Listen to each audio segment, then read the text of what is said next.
needless to say, there's going to be spoilers for Ironheart. So if you haven't seen the show, just go watch it, then you can come back. Let's talk Ironheart, people. So I thoroughly enjoyed Ironheart. And was honestly kind of surprised by just how much vitriol the show has seemingly gotten online.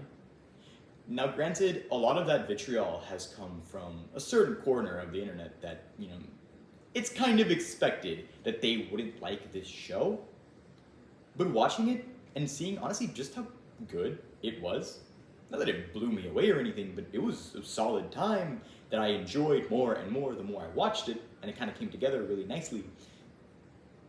It was strange to me that the show got that kind of bizarre reception. Because make no mistake, Ironheart might not be the most incredible superhero show you've ever seen in your entire life, but it is damn good and damn worth watching. It's not a dud. Is it perfect? No. But it's solid. It's good. You should go watch it. Something that struck me about Ironheart was the attention to characters.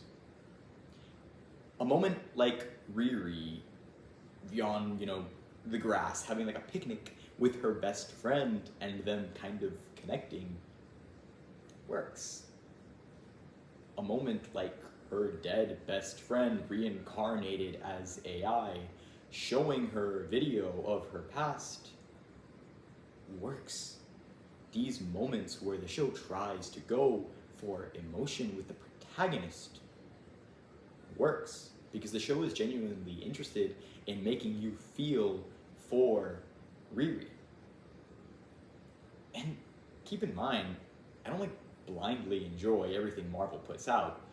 Frankly, quite a bit of their output these past couple years has been utterly trite to me, including some of the worst projects in Marvel's entire history. Secret Invasion is practically unwatchable. So is Ant-Man 3. And She-Hulk, while it has its moments, is a bad show in my opinion. But Ironheart isn't any of those things. Ironheart is actually a pretty decent time if you let it be.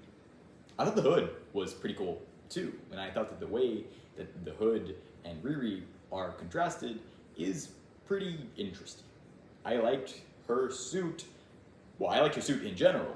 I thought it was really cool. But I also liked her suit being infused with magic. I liked the whole magic versus technology aspect of the show a lot. We delve a little bit into MCU magic lore with Dormammu, and that ends up being a fake out. It's really cool.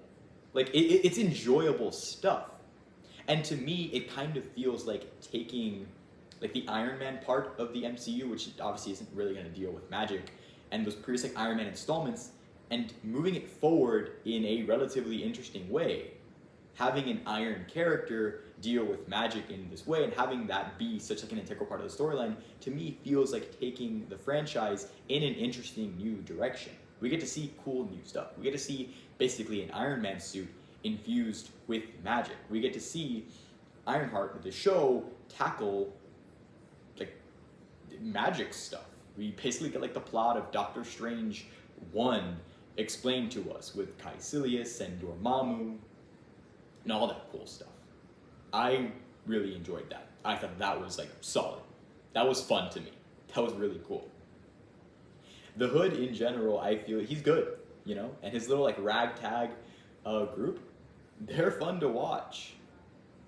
They're dynamic of being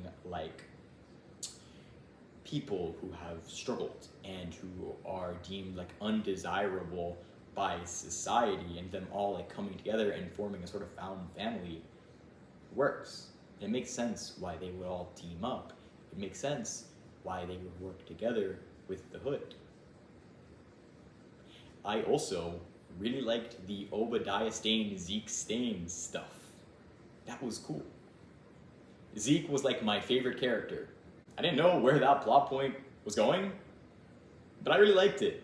And it kind of started off with some of that fun character building stuff that I thought the show did really, really well. Something like Riri and Zeke like singing together in the car, it's fun. It's enjoyable. It's exactly what a show like this needs. And sometimes these shows can like attempt for like that bid at like this deeper emotional core and fail. So to see Ironheart actually kind of get there, I thought was pretty cool and impressive. And I enjoyed it. You really feel for Riri in this show. You feel for her friends and her family. It isn't like supremely good MCU, but it is a step in the right direction. And it is the type of project that I would want to see more of.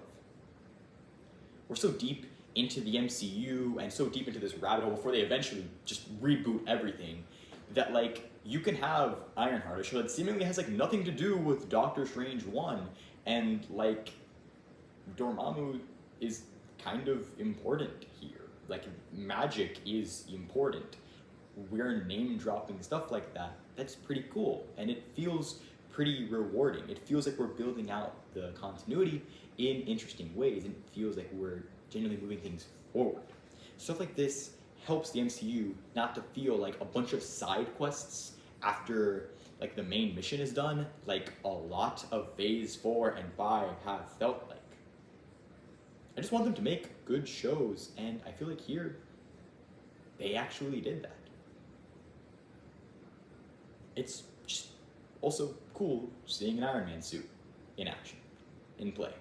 That's fun. It's also really cool when she's out of the Iron Man suit too.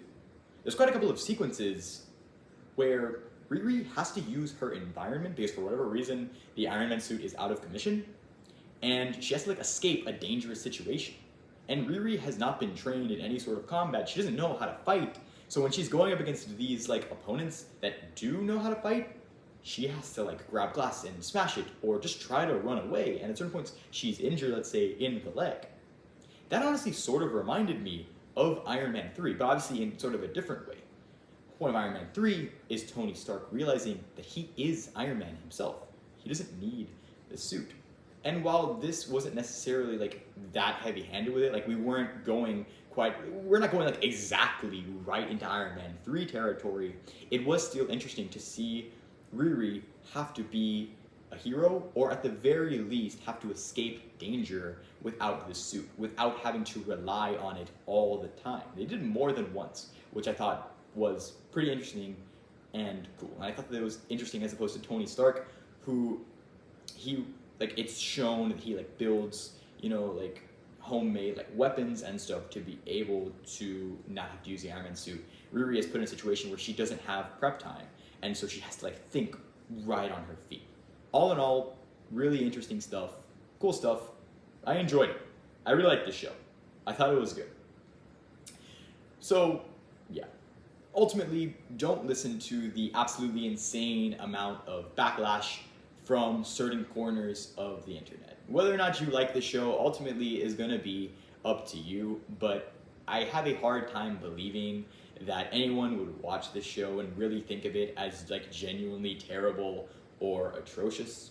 Maybe you like it, maybe you don't, maybe you gel with certain creative decisions, maybe you don't, but I think that this is worthwhile. I think that this is a show that should be watched. Ironheart is pretty good, and it is worth your time. Thank you so much for listening to me. See you later. Adios.